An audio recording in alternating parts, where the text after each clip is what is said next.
गांव की गलियों से शहर की सड़कों तक, दिल राजनीति की गलियों से दिल्ली की संसद तक देखें हर खबर भारत केसरी न्यूज पर। बहुत बहुत स्वागत है राज बहादुर सिंह जी आपका हमारे चैनल भारत केसरी न्यूज में। जी। असल में राज बहादुर सिंह जी, हम बता दें दर्शकों को कि राज बहादुर सिंह जी राष्ट्रीय विकासवादी जनता पार्टी के राष्ट्रीय महासचिव के पद पर तैनात हैं। और आइए आज हम इनसे फोन के माध्यम से जो है ये जानेंगे कि इनकी पार्टी किन किन विषयों पे चर्चा, किन किन एजेंडों पे काम करती है और किन किन एजेंडों के थ्रू ये यूपी में 2022 का जो विधानसभा का चुनाव आने वाला है वो किस एजेंडे पर यूपी में अपना कदम बढ़ाएंगे। तो कैसे हैं भैया आप राज बहादुर सिंह जी? जी, सबसे पहले सभी दर्शकों को राष्ट्रीय विकासवादी जनता पार्टी की ओर से मेरा सादर प्रणाम। हम ठीक हैं और आपके लिए एक बेहतर राजनीतिक विकल्प तैयार करने के लिए दिन रात एक कर रहे हैं। और भारत केसरी न्यूज को मैं धन्यवाद कहना चाहूंगा कि अपने न्यूज चैनल के माध्यम से जन जन तक हमारे पार्टी के विचारों को पहुंचाने का कार्य कर रहे हैं। जी बहुत बहुत धन्यवाद राज बहादुर सिंह जी। जैसा कि आप इस समय राष्ट्रीय विकासवादी जनता पार्टी के राष्ट्रीय महासचिव के बड़े पद पर, एक जिम्मेदार पद पर हैं, इस पार्टी के बारे में और पार्टी के राष्ट्रीय अध्यक्ष के बारे में कुछ अवगत कराना चाहेंगे दर्शकों को? जी, राष्ट्रीय विकासवादी जनता पार्टी गरीबों, किसानों, मजदूरों और हर शोषित पीड़ित वर्ग की आवाज को बुलंद करने वाली पार्टी है। हमारे राष्ट्रीय अध्यक्ष पीके सिंह जी एक साधारण ग्रामीण परिवार से हैं, जिनका परिवार मुख्यतः खेती से जुड़ा हुआ है। परिवार में पहले से कोई भी व्यक्ति राजनीतिक नहीं था। इसके बावजूद छात्र जीवन से ही संसाधनों के अभाव के बावजूद राजनीतिक से जुड़े रहे।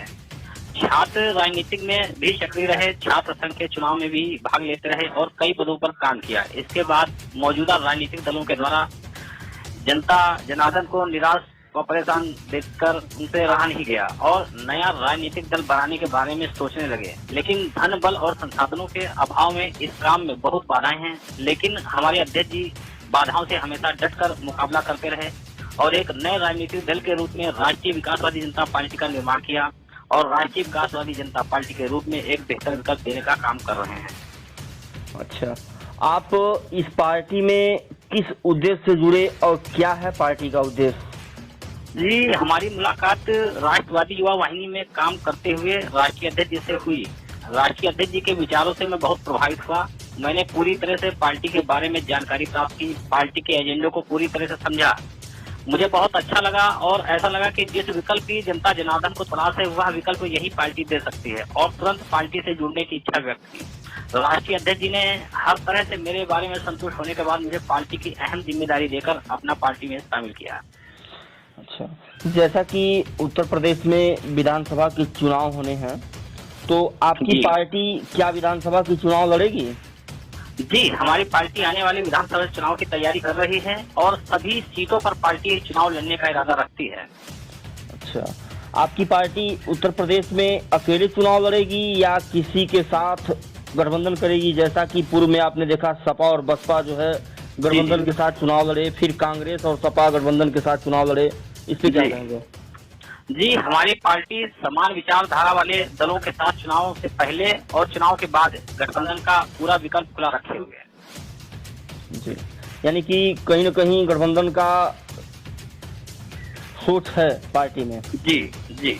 अच्छा, आप भी पार्टी के पास तो, आपकी पार्टी के पास तो अभी कोई जनाधार नहीं है, तो जनाधार पाने के लिए आपकी क्या सोच रहेगी, आपकी और आपकी पार्टी की? जी, हमारी पार्टी किसी भी प्रकार के वोट बैंक में विश्वास नहीं रखती है। हमारी पार्टी सबके लिए है और हमें सबका समर्थन मिलेगा, ऐसा पार्टी का मानना है। सबका साथ, सबका विकास, सबका विश्वास के साथ अपने एजेंडे के सहारे जनता का विश्वास प्राप्त करेगी और सरकार बनाएगी। ऐसा पार्टी के सभी कार्यकर्ताओं और पदाधिकारियों को पूर्ण विश्वास है। अच्छा, बीते त्रिस्तरीय पंचायत चुनाव में क्या आपकी पार्टी ने कुछ जिला पंचायत सदस्यों को चुनाव लड़ाया था? अगर लड़ाया था तो क्या रिजल्ट रहा? जी, बीते जिला पंचायती चुनाव में जो है हमारे कई कार्यकर्ता जो है निर्दलीय रूप में उतरे और काफी अच्छे वोटों से उन्हें समर्थन भी मिला। जनता ने जो है उन्हें समर्थन भी दिया। जी जी, आपकी पार्टी का एजेंडा क्या रहेगा? आखिर किस एजेंडे पर आपकी पार्टी चुनाव लड़ेगी उत्तर प्रदेश में? जी, हमारे पार्टी में 51 सूत्रीय एजेंडा है और हमने 51 सूत्रीय एजेंडे के अभी 21 सूत्रीय एजेंडे जारी किए हैं और जल्द ही 51 सूत्रीय एजेंडा भी जारी किया जाएगा। हमारी पार्टी सभी वर्गों को साथ लेकर कार्य करेगी, जन भावनाओं के आधार पर कार्य करेगी। गरीब, किसान, बेरोजगार, युवा, व्यापारी, संविदा कर्मचारी व हर शोषित पीड़ित वर्ग के हित के लिए कार्य करेगी। आपकी पार्टी का नारा क्या रहेगा उत्तर प्रदेश में? जी, हमारे पार्टी का नारा सबका साथ सबका विश्वास के साथ में हमारी पार्टी आगे बढ़ेगी और हमें पूर्ण विश्वास है कि हमें जनता जनार्दन का समर्थन मिलेगा। आपकी पार्टी में पत्रकारों के लिए भी कुछ एजेंडे तैयार किए गए हैं या नहीं? जी, हमारी पार्टी में पत्रकारों के भाइयों के लिए, मीडिया से जुड़े लोगों के लिए भी एजेंडे तैयार किए गए हैं। हमारी राष्ट्रीय विकासवादी जनता पार्टी सभी पत्रकार भाइयों या मीडिया से जुड़े लोगों को सम्मान देते हुए 10,000 मान्यता प्राप्त, गैर मान्यता प्राप्त फ्रीलांसर योग्य पत्रकारों को 50,000 प्रति महीना सैलरी देकर सूचना प्रसारण विभाग में सरकारी नौकरी देगी और उनसे समाचार प्रसारण, विज्ञापन जैसे काम व्यावसायिक तरीके से लेगी और सबसे बड़ी समाचार एजेंसी और विज्ञापन एजेंसी के रूप में यह विभाग काम करेगा। इससे विज्ञापन के रूप में विभाग को खर्चे से ज्यादा आमदनी होने का अनुमान है। विज्ञापन के जरिए पैसा कमाकर सरकार का राजस्व बढ़ाने का और सूचना तंत्र को मजबूत करने का काम यह लोग करेंगे। आगे चलकर फायदे में रहने पर 1 लाख कर्मचारियों तक की भर्ती करके दुनिया की सबसे बड़ी समाचार और विज्ञापन एजेंसी बनाने का पार्टी का इरादा है, जो समाचार के साथ साथ विज्ञापन की दुनिया में स्थानीय प्रोडक्ट को भी प्रमोट करने का काम करेगी। पार्टी की सरकार बनते ही यह काम तत्काल होगा। अच्छा, जैसा कि आप जानते हैं कि उत्तर प्रदेश में युवा ही सबसे मजबूत स्तंभ होता है जी राजनीतिक पार्टियों के लिए, जिन युवाओं को अपनी तरफ आकर्षित करने के लिए पार्टियां तरह तरह की जो है एजेंडा तैयार करती हैं, तरह तरह की प्रलोभन देती हैं। तो इस बारे में, मतलब युवाओं के बारे में आपकी पार्टी की क्या रणनीति रहेगी?